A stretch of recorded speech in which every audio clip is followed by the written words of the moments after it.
You guys should be seeing my Chrome now, and if one or two of you could just give me a heck yes in the Connect chat, I'll see it. Sweet. Okay, and listen, we have a small group today, so if you have any questions at all while I'm presenting, just ping me a few times on chat, and I should see the little thing pop up, and I'll go over and read your question. So let's get this thing started. So first off, I'm seeing Sunil saying audio's not transmitting. Is everybody else hearing my audio? Because I think you guys are. Okay, Sunil, you'll have to check your settings, buddy. All right, so I'm going to be showing a lot of code, and I'll be probably skipping some code as well, depending on time. If you want to download the code and kind of play along, that is the GitHub URL right there. I can share it again at the very end if you want to copy then. But you can actually go ahead right now, grab the code and the slide deck as well, and you'll be able to actually run the same examples that I am in your browser and play and tweak with the code. And if you have any interest at all in learning this stuff, I definitely recommend you do this and use my examples as a starting point. So real quick, I am Raymond Camden. I'm a developer evangelist for Adobe, with my primary focus being on web stuff, which is really kind of fun. I'm blogging at raymondcamden.com. If you have any follow-up questions, you think of something later that you didn't ask now, you can definitely drop me a line at my blog. That's part of my job, is talking about this stuff. So your questions normally allow me to write cool blog entries. So definitely drop me a line. And if you want to follow me on Twitter, I am at CF Jedi Master. So the game plan today in this discussion about IndexedDB, very high level, we're going to talk about what it is, where we can use it, and then a majority of the time will be how we can use it. And all of my code samples are going to kind of progressively grow. So what I will normally do is kind of focus on what changed. But there's essentially kind of one core application that's going to grow as we go through the examples. So in terms of what is it, and I'm just going to steal the text here from the Mozilla Developer Network. If you've heard me do any presentation in the last couple of months, you've heard me raise about the Moz Dev Network, mainly because I avoided it for so many years thinking that it was Firefox only, and that's definitely not true. If you're not a fan of W3 schools showing up in your Google results when you search for something, prefix your query with MD space, and you will always get the Moz Dev Network resources, and they are really, really darn good. In fact, pretty much everything I know about IndexedDB I learned by looking at their example, their docs, etc. But as I said, it is a client-side storage for significant amounts of structured data. So we have that. But what about then like cookies? Well, cookies work pretty much everywhere, unless you're in one of those countries where the legal framework is a bit against it. But cookies have a very small size limit, like 4K. Local storage works very, very well. It's very, very simple, especially compared to IndexedDB. The API for local storage is trivial, pretty much. But local storage is not really built for ad hoc data. It's more for things like I have a form and I want to save the state of the form. It's not for data that may grow exponentially or may grow infinitely. For example, let's say I'm doing a diary. That diary may have 1 entry, it may have 1,000,000 entries. Whereas a form, if I'm storing like form data, if I have 10 fields, and I know how much data I'm storing. So typically, I'll use local storage when I know exactly what and how much I'm storing, but I would not store it for things that may grow.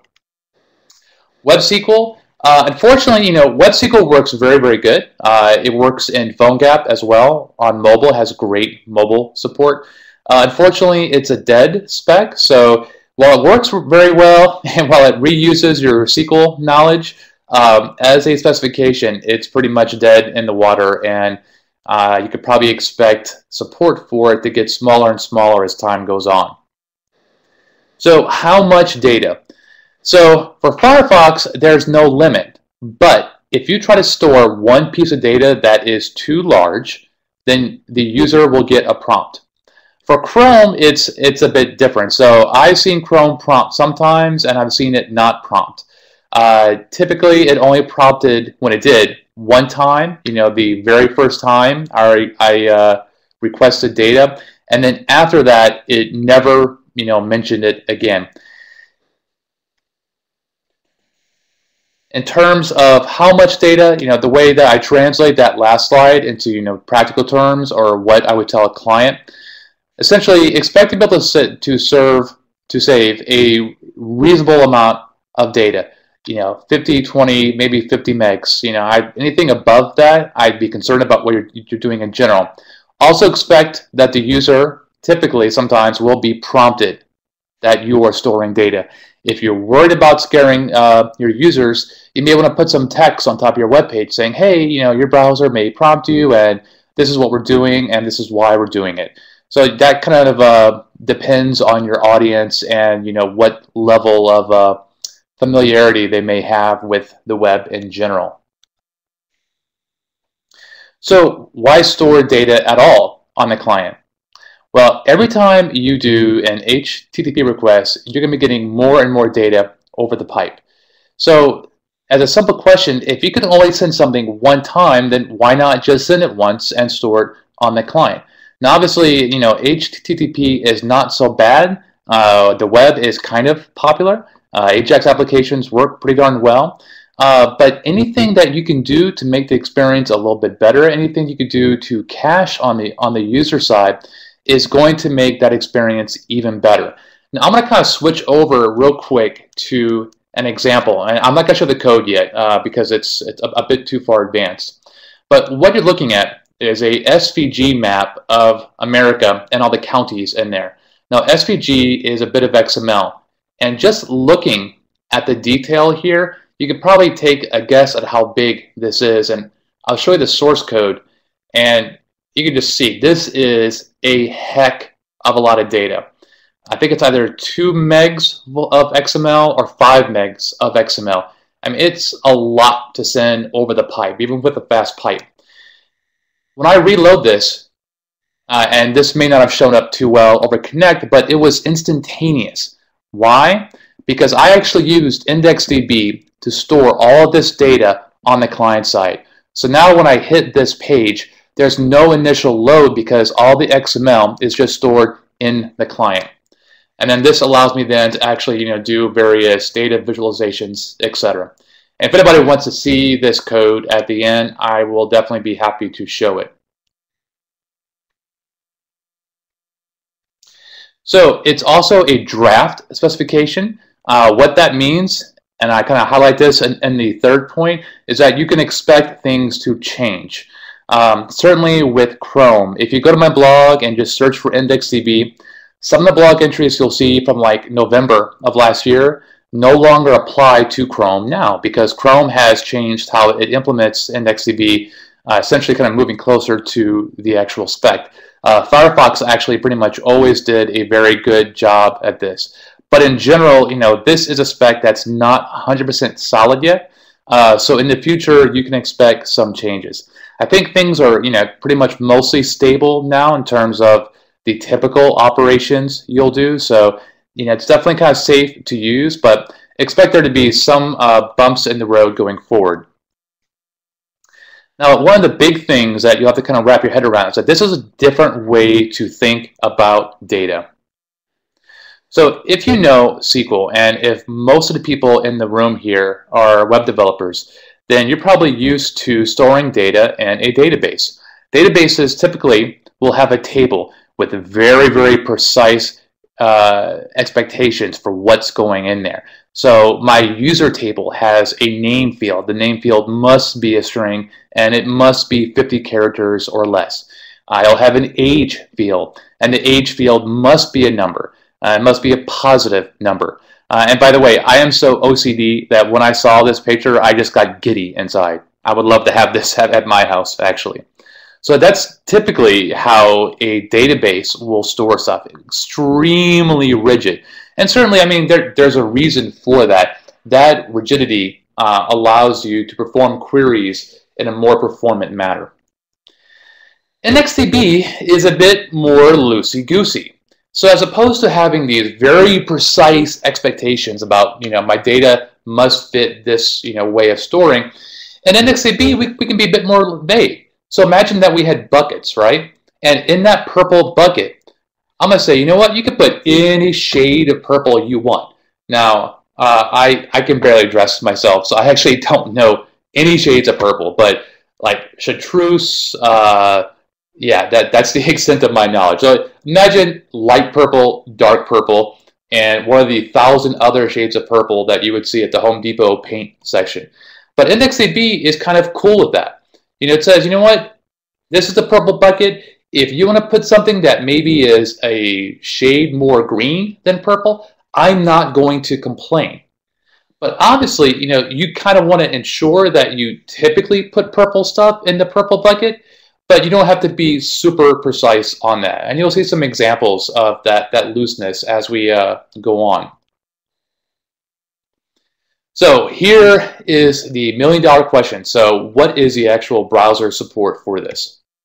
So I'm using a embed from caniuse.com, and if you've never heard of caniuse.com, definitely go take a look at it after this presentation. But it allows you to look at any particular web-based feature and see what the support level is out there. So you can see right here that it's kind of good news, bad news. So modern Chrome and Firefox support it. IE 10 supports it, but you pretty much have no support at all on, it just kind of broke there a little bit. You have no support on mobile. I'm not sure why that bar went away. That was something else. It is totally being weird here. But Chrome for Android does support it. Let me actually go back and forward here. It is totally hosed. Okay, so, but you guys can take a look at this on the main website. But trust me, iOS does not support it, Android does not support it, Chrome Recent does. But almost no one is using Chrome for Android. So the bad news here is that on the mobile side, there's pretty much no support at all. On desktop, though, it is pretty good. So you may see that and immediately say, oh my God, no, I can't use this. It's horrible because it's not supported anywhere.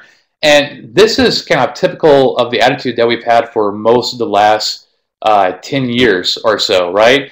We've kind of had this attitude of, hey, if it doesn't work in IE 6, I'm not going to add it to my website. I'm sure that you guys have heard clients say this as well. And this is kind of the wrong attitude to have. And I'm going to kind of channel Christian Hellman here. He's a evangelist for Firefox, and he gave a great presentation about HTML5, and I'm going to butcher what he said, but hopefully I'll get most of the spirit of it. Looking at an escalator, what happens when an escalator breaks? And you guys chime in. What is a broken escalator? Yeah, definitely. Yeah, it's staircases. So, this kind of leads to this attitude of, we have to kind of go away from looking at, I want to use this feature, but I'm going to skip it because it doesn't have 100% coverage, and look more to where can a feature enhance the experience. So actually, that demo that I showed a few minutes ago, if you were to go to here and view source, or actually go here with your mobile browser, it still works. It does not throw an error. All I did was use IndexedDB to enhance the experience, right? So yeah, only about, actually less than half of my visitors get this stored on the client side. But for half of them, I've actually made the experience a heck of a lot better. And if you're using any hosting solution where you're paying for throughput, I think EC2 charges for throughput.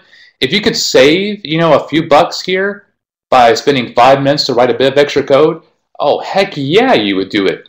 And hopefully, going forward, as mobile browsers eventually do support IndexedDB, they automatically get this enhanced experience for free.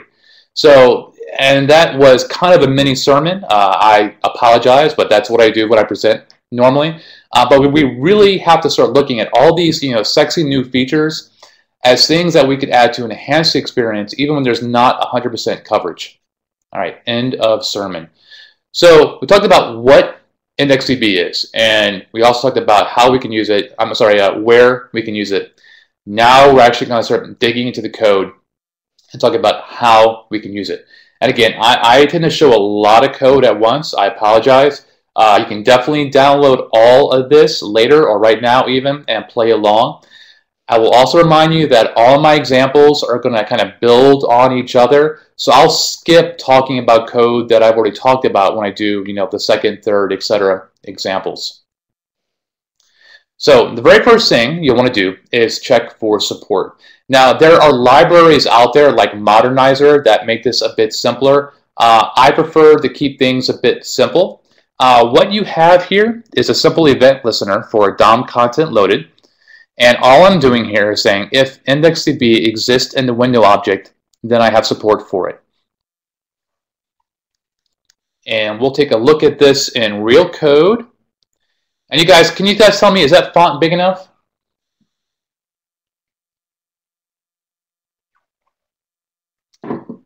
I see yes. I see mostly yes and some no. So I will bump it up a little bit because it's harmless to do so. There we go. So this is pretty much the exact same code on the slide deck. I'm going to go to Chrome, go to my demos. I have my console open. Not sure why I have PPP there. And I will run it just to prove that, yes, Chrome does support IndexedDB.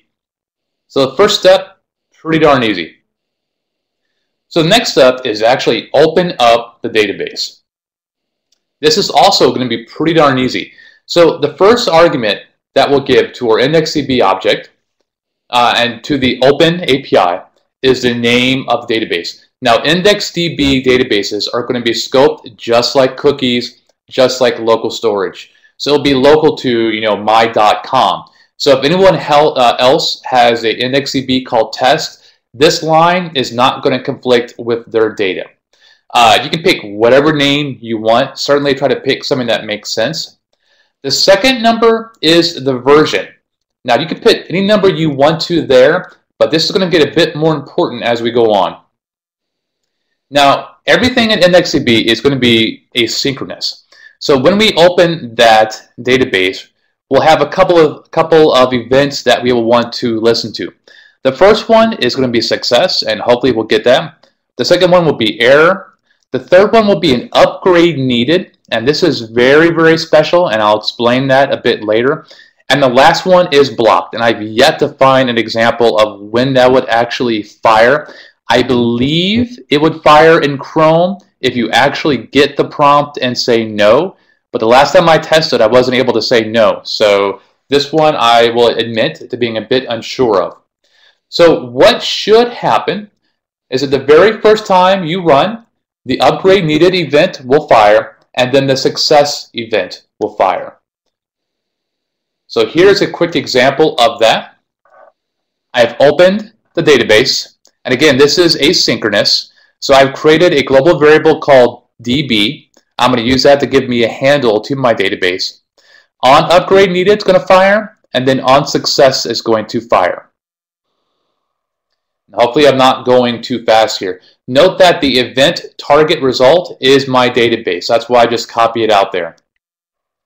So if we go into test 2, and again, this is the same code. I did abstract my IndexedDB check in here. But again, focusing on what has changed, this is it. And I've also added the onair. Typically, I do something a bit nice here, but I don't have to worry about that for today. And by the way, if I go too fast, you guys just tell me to slow down. So I've run it. I've got my onSuccess event. And again, we'll worry about onUpgrade needed a bit more later. And if I wanted to actually see what was in this database object, I could take a look at it in my console. Moving on, again, just kind of building up on it. So far, we've checked for support. We've opened the database. Now we need a place to actually store our data. And IndexedDB, this is done with something called an object store. You can think of this a lot like a table. Object stores will have a key, which is like a primary key, but it can be a bit more complex in IndexedDB. It also has indexes, And we'll show some examples of that later on. And this can only be done during an upgrade needed event. So I did warn you guys, I'd be talking about it. So what this means is that if you are defining the structure of your IndexedDB system, if you're defining what buckets you have, the purple, red, green, whatever, you will only be able to do this during the upgrade needed event. So that is really kind of like a setup event. So in pseudocode, what this typically means is that we open the database, and again, this is an asynchronous request. If upgrade needed is fired, which will happen automatically for the user when they go there the first time, I'll go ahead and create my object stores. I'll make those buckets. After that, the success event will fire, and then I'm ready to do my typical CRUD type operations. So making an object store is pretty simple. You can, and typically will, check to make sure if it exists. That database variable we have has a property called object store names. And if it doesn't exist in that property, I can simply do create object store. This will take a name and some options. So let's look at a real example of this. This is getting a bit more complex. But again, check for support, open database, and then here in my on upgraded needed. Now, what I'm doing here is I'm asking the database, I'm looking in the object store names property to see if it contains a store called first OS. Why am I doing .contains?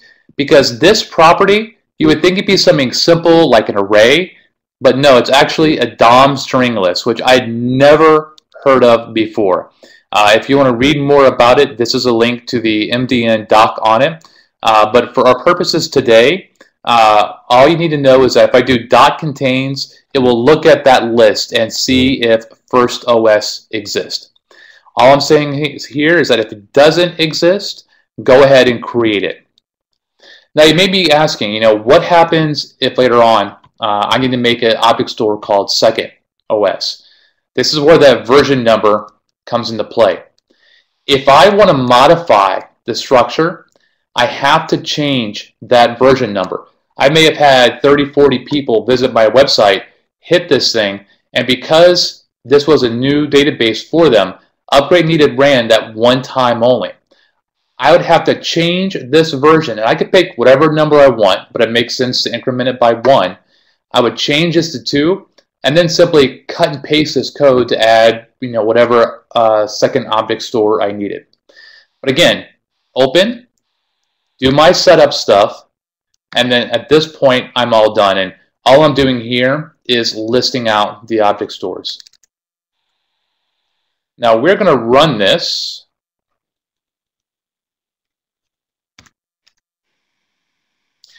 And you can see that I actually have my first OS. Now, this one already existed, so we didn't actually see it run. But if I came here with a browser that did not have this, object store, then it would handle creation. So this is kind of nice. So me coming back here, the browser is smart enough to know that it's already been done, it's already been set up, it skips it completely and goes right into my success handler.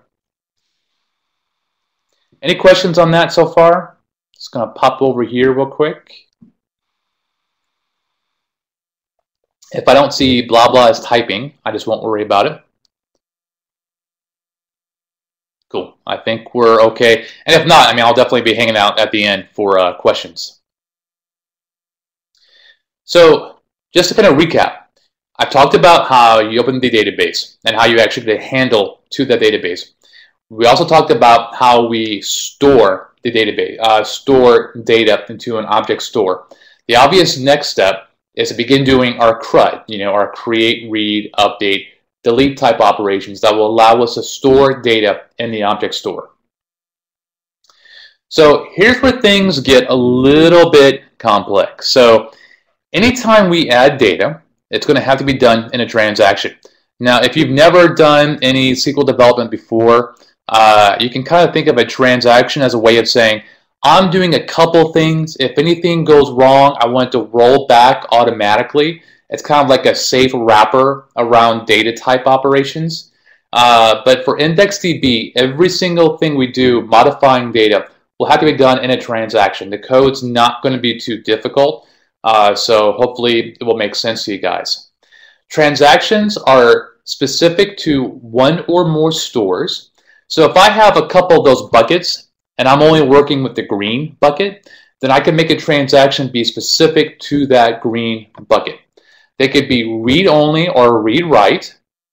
It's also going to be asynchronous. And here's the fun part. So actually storing the data, it's not going to be some long insert statement.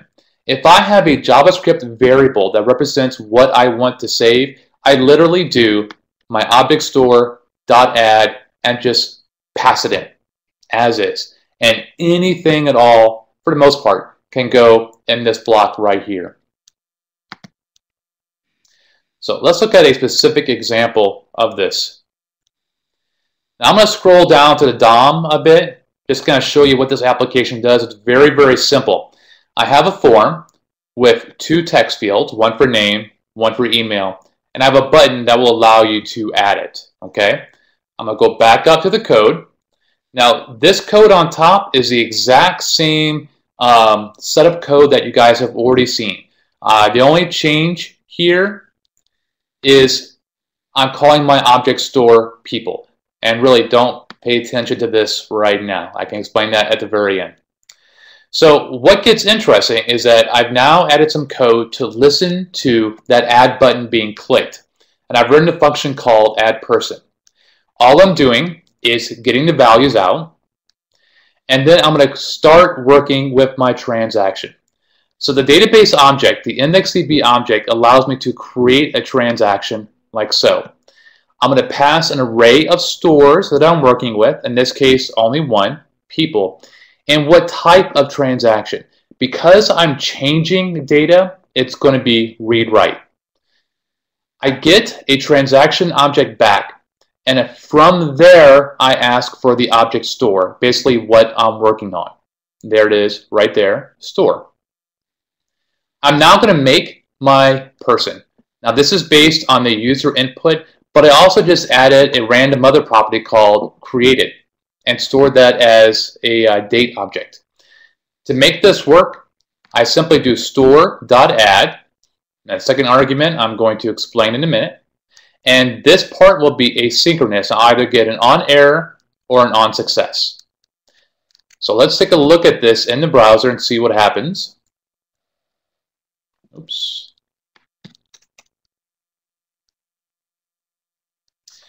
So I'm going to type in my name, Ray, and Ray, so forth. I'm going to click Add Data, and boom, it did it. It actually added to the database. I'm going to point out one very nice thing about Chrome. You know, certainly Firefox supports IndexedDB as well in IE10. Chrome has, in the Chrome DevTools, this resources panel, and they have a whole section for IndexedDB that allows you to visually browse everything you're doing. So this is the one that I just made. This is the object store, and I can actually see my data right in there. So that's very, very cool. I'm going to go ahead, and for the heck of it, we'll store someone else, Ray2, etc., and store it. And this time, I actually got an error. I got a constraint error. So what in the heck is a constraint error? So every object that we store in IndexedDB needs a primary key, and this is a difference from something like SQL where we just do random inserts. Even if our tables have like keys, you can make a table that has no primary key, and this allows me to add ad hoc data all day long. When I store my data, I have to pass a key, and you could probably guess already that (1), that 1, that was the key used.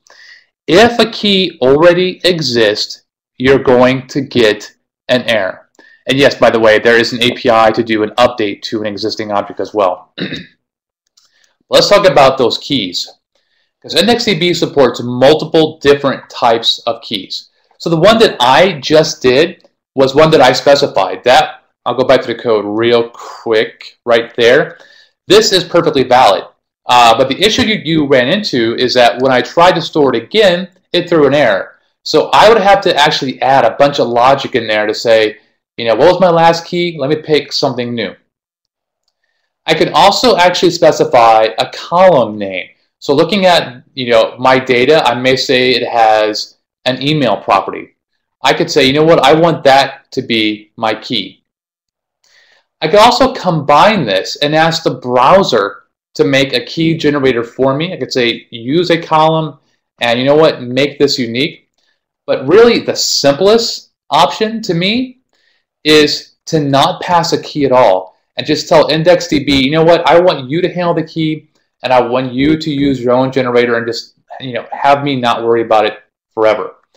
Now, this is done when you create the object store. You can see two examples there. In the first one, I'm specifying a property. I'm saying I'll have email and that'll be a unique key for my data. In the second one, I'm saying, I just don't want to worry about it. Every time I store an object, I want you to do an auto increment. Now, in case you're wondering, that's the only type of auto-created key that you can do now. There's nothing like, make a UID or something else like that. If you want the browser to handle it, it's going to be a simple auto increment. So all I've done is add that to my example. So I'm going to scroll down to my upgrade needed. All I've done is slightly modify that creation to pass in this option. Auto increment equals true. Now the rest of the code is the exact same. So I have the same form, etc. But note that my add command, I'm not passing the key because now the browser is going to handle that for me. So we'll go in here and we'll run this. And I can add the same data all day long.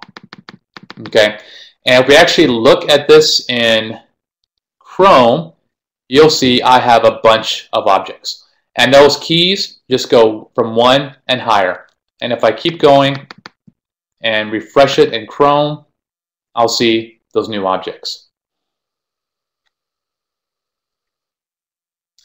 So that is the simple add type operation. Let's talk about read operations. So again, this is going to be in a transaction, and again, it's going to be asynchronous, and we're going to use the keys to retrieve our data. Now, as a very, very simple example, and this looks a bit familiar, this is kind of close to the .store we just did, but now we're doing a .get. Again, it has to be in a transaction. This should be read-only because we're not modifying any data. Again, I ask the transaction for one particular object store. I then run my simple .get, and in this case, X is predefined as one of those key values. And I will then get in my onSuccess that particular object. And by the way, in case you're wondering, all that code I just showed, you can actually do that in one line. Now, I don't know about you guys. When I was first getting into web development and my JavaScript was a bit rusty, I began by learning JQuery. And every example of JQuery I saw looked a bit like this. And you know what? It scared me. I found it very confusing to read. Now it makes sense to me. I could see how this is a bit more compact, it's less coding. I'm definitely okay with it, but I don't like presenting this example to people who may be new to JavaScript. This, I think, is definitely more typing, but gets the point across a bit nicer. And I would love to hear what you guys think about that as well. Maybe I'm the only one who was kind of put off by this syntax when I was learning JavaScript. All right, so an example of this. And let me actually run the front end first so you guys can see this in operation. So I'm just going to randomly add some data, and then I'm going to ask for data back. Now, I'm not sure what key that was. I'll just ask for 1, and there it is. If I actually look in my resources, I can see that that last one was 3. So I'm going to ask for key 3. So this part is the exact same, the add data. Let's then focus then on the retrieval. So I'm going to scroll down to that event handler. It's in get person. So the first part, boilerplate DOM manipulation. Then we begin with our transaction. Again, we're going to do read only, not read write. I'm going to run my .get and then build an onSuccess handler to work with that. The data is passed in the event's target result, and that result is just a generic object. Now, if we go back to the browser, look at the console, you can see what that object looks like. There's my created property, there's my email, and there's my name. And all I did in my JavaScript code was just, iterate over all the fields. Now, I've been talking, I mentioned earlier, where I said that IndexedDB is a bit loose in what you store. You may be wondering, if I changed this add person to add something like this, beer true, that is not going to throw an error at all. Because again, IndexedDB says, you know what, you want to modify how you store data? That's fine. I'm cool with that. The problem you'll run into is that if I didn't have this kind of generic code, if I had a very specific code, I then begin to have to write code to say, if they have a beer property, show it. If not, do something else, like no beer preference or whatever. So typically, what I recommend is the same thing that I would recommend for database development as well. Try to plan out ahead of time what you're storing and try to cover all the bases when you begin. That'll just make your code, when you're displaying it later on, a bit simpler. And hopefully that made sense. You guys chime up in the chat if not. So I showed an example of getting one piece of data. What if you want to get multiple pieces of data? There's a couple different ways of doing this. One of the simplest ways is to create what's called a cursor. A cursor typically is a select star from table. It's going to give you all the data and provide you a way to iterate over each particular object. Now we can also make this a bit smaller by using ranges and directions. I'll talk more about ranges in a few minutes. The cursor syntax is very, very simple. Once again, it has to be in a transaction. Once again, we ask for the object store. But once we have that, I can then call open cursor and write an onSuccess handler for that. Notice how I get my data from the event target result. And if I get something, I can do whatever I want to with it and then run that result.continue to kind of automatically loop over this event handler. This value here is going to be null when I'm at the end of my data. So at that point, I'm pretty much done. So a real example of that, and once again, let me run the front end so guys can know what I'm doing DOM-wise. Same add form, same get by one, but I also built a get everyone. I click that and I see that I have 4 people. So I'll go ahead and make absinthe dude absinthe at foo.com. I will add him. I'll run get everyone again, and he shows up. So we're going to focus on this click event. So I'm going to scroll down to the get people function. And for this one, I went ahead and did kind of the shorter syntax just to kind of change things up a bit. But again, open the transaction, get the people object store, and then I open my cursor and immediately assign to that the onSuccess handler. I get the cursor. Now this is a little bit different. So the cursor is like a meta level object. It has a dot key and a dot value. The dot value is my actual object. That's the data that I want to render. And you can see where I've essentially created an empty string outside of my handler. I loop over, I just keep appending to that. And then when everything is done, I draw that out to the DOM. And I could have made this look a bit nicer, obviously, if I wanted to. Any questions on that? Wow, I lost 6 people. I must have offended someone. Oh, I see a question at the bottom. So Alan's asking about IndexedDB in smartphone browsers. I had rumored that iOS, the last version, was supposed to support this, but obviously it did not. So maybe something happened at the end. I am hoping that iOS will support it soon. Chrome for Android supports it, but that's not the stock Android browser. We can only hope that that eventually becomes the stock browser on Android phones because it's significantly better than the Android web browser. Fortunately, Android fragmentation is something that is just a pain in the rear. So just going to recap what we've done so far. I've talked about how you can open the database, how you can make an object store in like a database table. I've shown how you can add data to it. I've shown how you can get by one particular key, and I've also shown how you can get everyone in there. So let's talk about basic searches. So that can be done in IndexedDB with something called an index. All right. What this means for IndexedDB is it's a way to flag that I want to get data by a property later. Okay. So I've been storing people so far.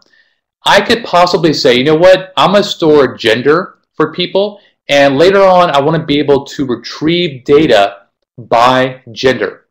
If I tell IndexedDB when I'm creating my object store, then that is what will allow it. It also allows me to do things like create unique properties. Going back to people, I could say, you know what, I want the email address to be unique. And what's nice is that if I do that, when I create an object, the backend system will automatically handle checking for that unique constraint for me and give me a nice error and a nice way to handle that address already existing. Now, this is all done at object store creation time, which means we'll need to be in the upgrade needed event once again. Now, this is an example. I'm making an object store, and on that result, on that object store object, I'm simply running .createIndex. Okay? The first will be the name of the index, the second the actual column. They don't have to match. I know some people on the database world would call things like IDX column name. So I'd have like IDX name and then name. I prefer to keep things simple. And in the first one, you can see I have a unique false, and the next one, unique true. So what I've done here is I've said, you know what? I want to search by name later on, but I can't make that unique because I could have 2 or 3 John Smiths. Email address, I not only want to be able to search by, but I also want to ensure that there's only one email address per person in my IndexedDB system. So what I've done is did a simple example of this. And again, I've done this in my upgrade needed where I'm creating the object store. Now this demo is very similar to the very first one that allowed me to add data. So I'm going to show the front end and then I'll come back to the code. So I'm going to add R and it'll be r@r.com, and this should work. It did it. Now I'm going to add it again. And notice now I have my browser nicely handling the fact that that constraint already exists. Although okay, don't worry about that. So now my system correctly notices that that email address already exists. And the only thing I did now was going back to add person was to add an onair handler for it. Now, if you're wondering, if you have multiple constraints, you may have to make that logic a bit more complex to handle, what type of error it is. But in our case, it's pretty simple. If it's a constraint error, then it must be that the email address already exists. And just to prove that I'm not crazy, I'm going here and I'll modify that, and it should work just fine. So that is indexes. Now, what this also allows me to do then is to retrieve people by name later on. So I actually added 2 people named R, just with different email addresses, or I thought I did. and I can see the result there. How that worked is a little bit different. So I have my getPerson handler, and again, the first two lines are just boilerplate DOM manipulation. I'm going to create a transaction. I'm going to ask the store, but now I'm going to ask for the index. Again, I created that on creation time because I knew that I wanted to check for that later. And then instead of doing .get on the object store, I'm actually doing it on the index itself. The rest of the code is the exact same. Now I want to pause here because I want to make sure that's making sense to people. Any questions on this?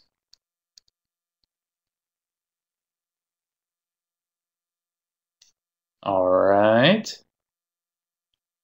All right, no one yet. Cool.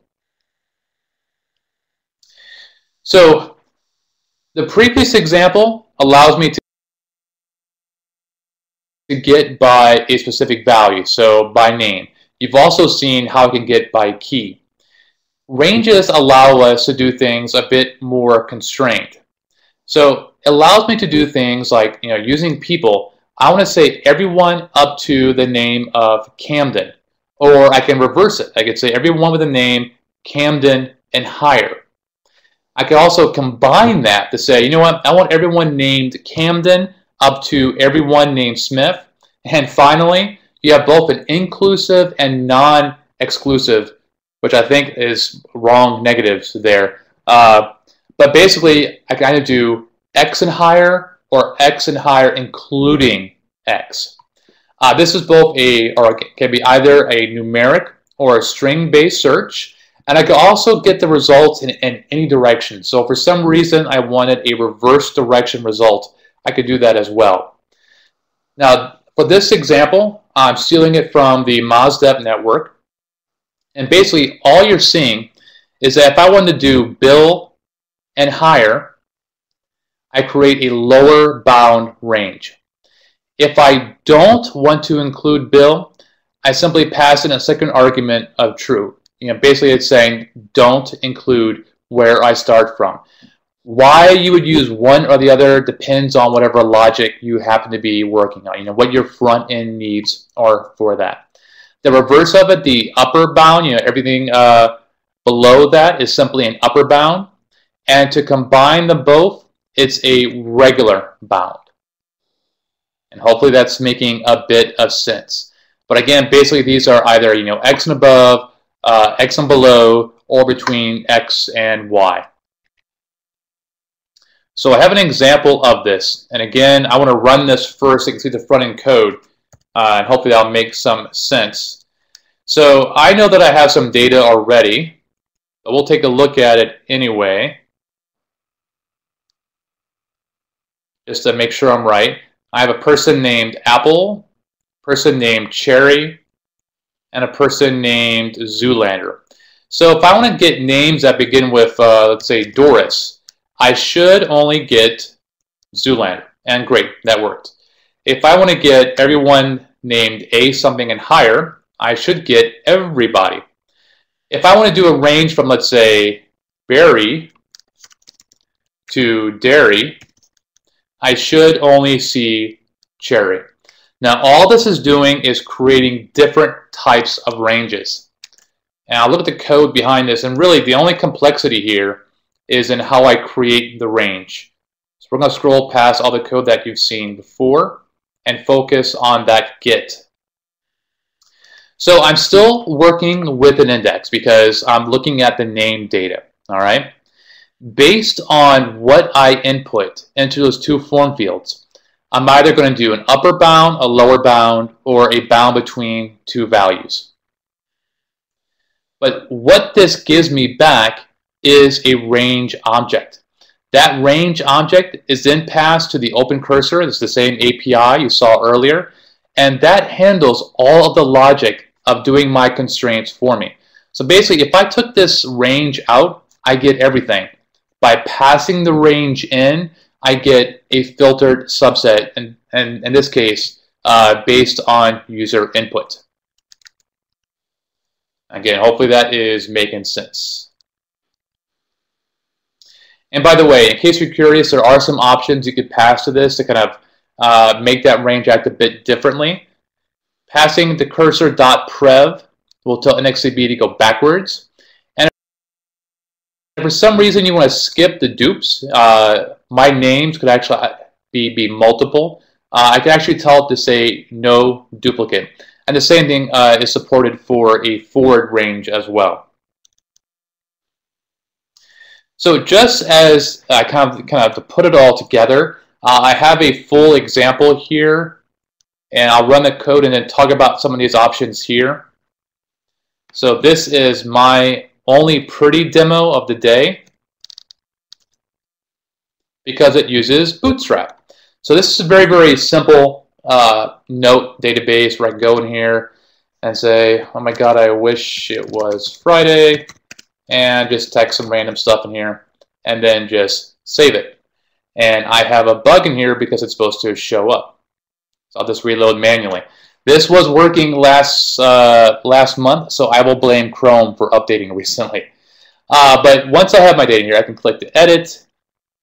Let's see if I broke that too. We'll change the note to say Raymond Camden edit. And what did Chrome break? Because I didn't break. And I'll just reload again, and there it is. So the way that this is working, and I'll show delete as well. Oh, I really did break something in my refresh here. See if console is showing. Nope. So I must have something a bit bad here, but we'll do one more search. This is right. So this is the search function. You can see as I click the filter, it filters down. So let me go to the code here, and we'll not worry about the bug right now. But I want to point out some of the things you've not seen before. We'll skip over all the Bootstrap stuff and focus in on what has changed. So the delete operation, you probably could have guessed this. It simply takes a key and it has a on success. And this is the thing that for some reason is broken for me that I'll be looking at later. The edit, sorry, not the edit. Let's look at the save. There we go. So the save operation, the only thing I'm doing a bit different here is that if I recognize that I'm editing an existing value, I'm just using the form fields to handle that. I have a hidden form field for the key. The only difference between an add and an update is .put, and me passing the key to flag it as which one I'm actually going to be editing. Hopefully that kind of makes sense. So for the search, the filter, that's kind of a hack. Let me scroll up to that. This is my display notes function. It's run whenever I ask for all the notes or whenever I do searching, and that was on a key press.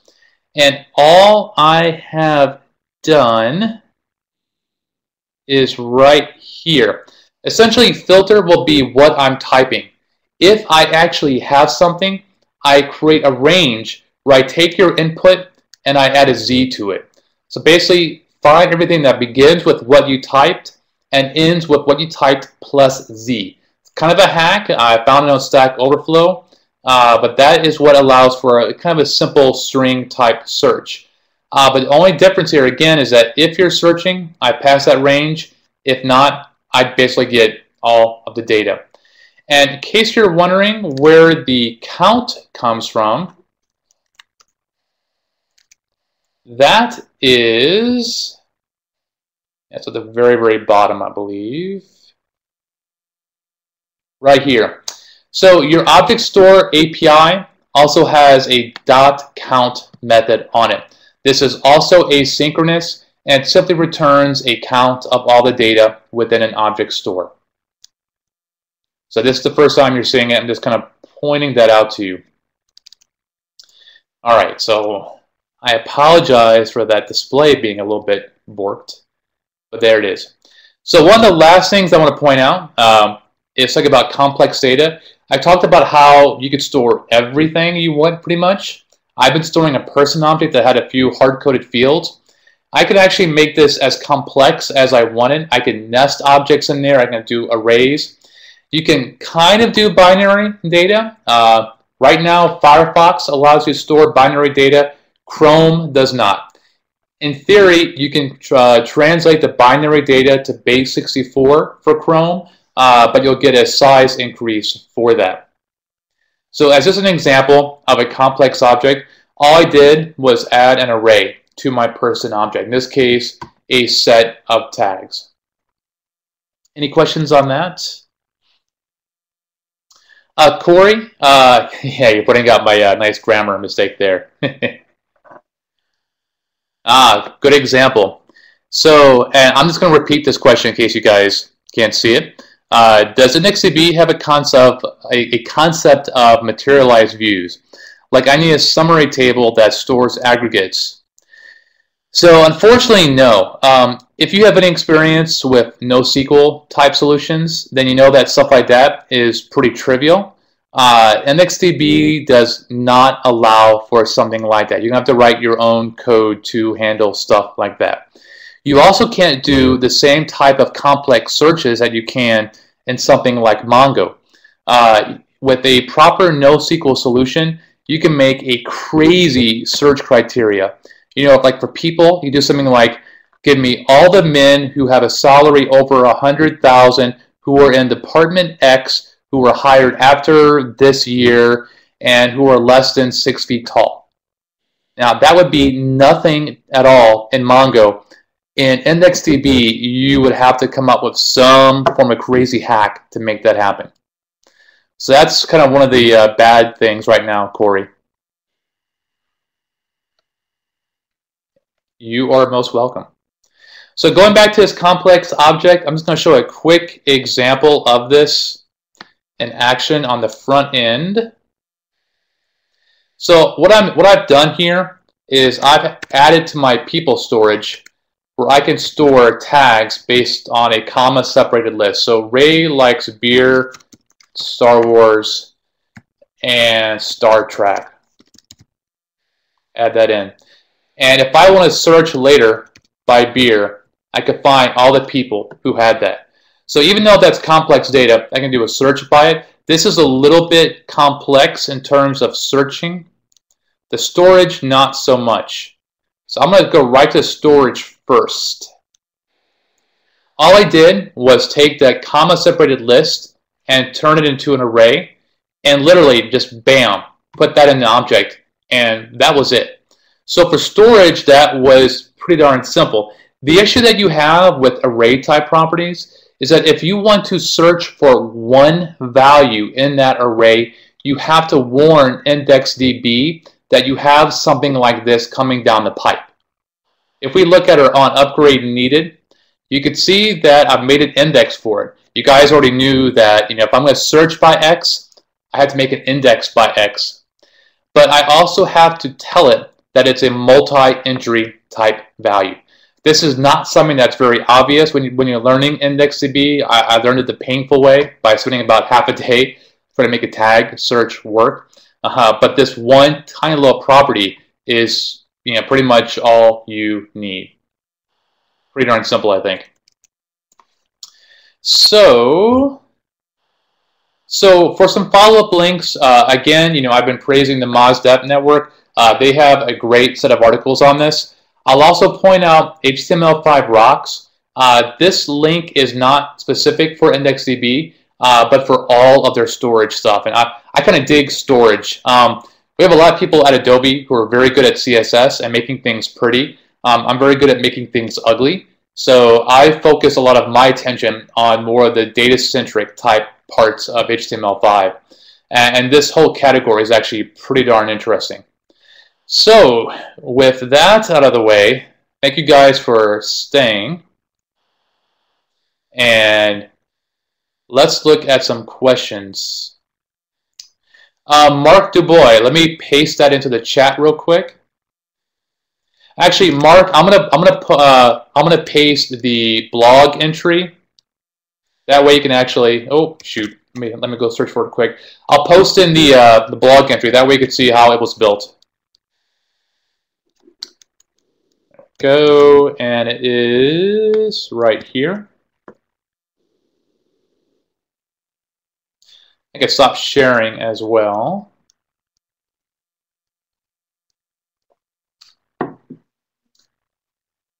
All right, honest show of hands, and this can reflect on me as a presenter. That's fine. How many of you guys find IndexedDB to be a simple technology? Okay, one yes. Not okay, one no. Chris, was that a hand for being simple or not being simple? Okay, a few yes. Cool, okay. Yeah, I can tell you it was painful for me. Now it feels pretty simple, but it was darn painful for me to get at first. Query can store images. That goes back to what I said about binary. Firefox, yes. And Chrome, you would have to convert to base64. If you want to get really fancy query, Chrome supports a file system API. Essentially, it's a sandbox file system for the browser. You could, in Chrome, store the binary data on the sandbox file API. In IndexedDB, just store the file URI and use that. That's definitely a bit bleeding edge, but it works in released Chrome. But I'm not sure how much of a future the file system API has. It only works in Chrome right now. I'm just kind of rambling now, but I did a blog post example one time of using JavaScript to do an XHR request to a zip file, to download the zip file, extract the zip using JavaScript, and store the resources on the local file system. With the idea being that for an HTML5 game, you may want to store things like music and graphic images on the local file system. Yeah, so Corey, for that, I mean, if you want to store images, then in Firefox you're fine. In Chrome, you'd have to use that or use base64 as a workaround, which should still work fine. I forget what the penalty is for base64. I think it's like 4x the size.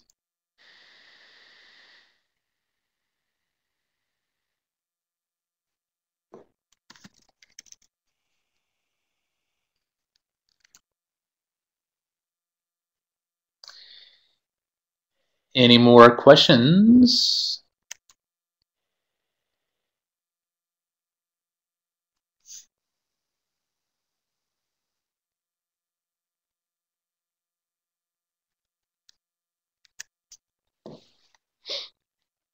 Mark, you are welcome. David, you are welcome. Corey, how do you roll back transactions? I don't believe that you have programmatic access to that, but give me a second here. You know what? That is something that I wanted to check. Actually, you know what, Corey? I'm not sharing my screen anymore, but what I'm going to do in my full demo, in my ad transaction, no, I'm not. Corey, yeah, I'm gonna take a look at that. Look at the console dump on the transaction object. I just want to find a good place to do that. Again, I don't believe you do have it, but I've been wrong before.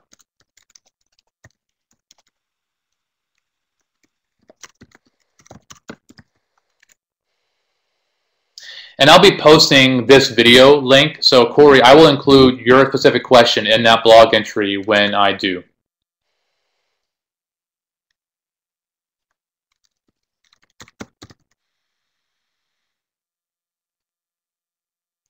By the way, I'm looking at the spec real quick to see if I can get an answer for you quicker. Of course, the spec is not pretty.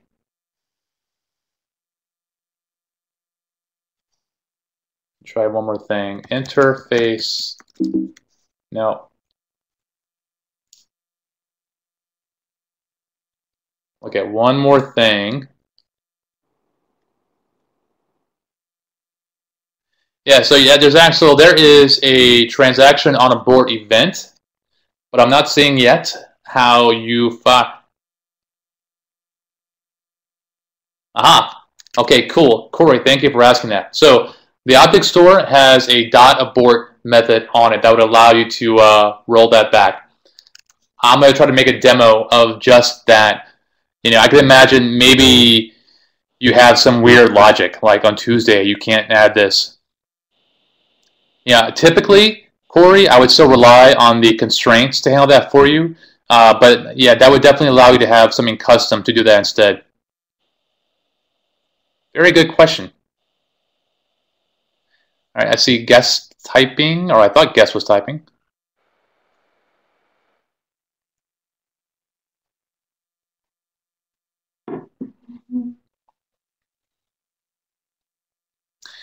And by the way, those of you who have any plans on downloading the code from GitHub, give me just a couple hours. I want to fix that full demo. I must have something wrong on my success handlers to not refresh that note list. And so when I fix that, I will push that up.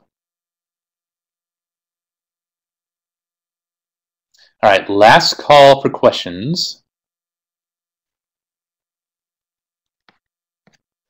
Because it is lunchtime.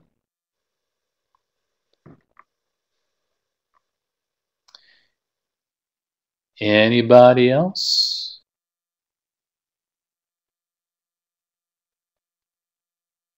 You're all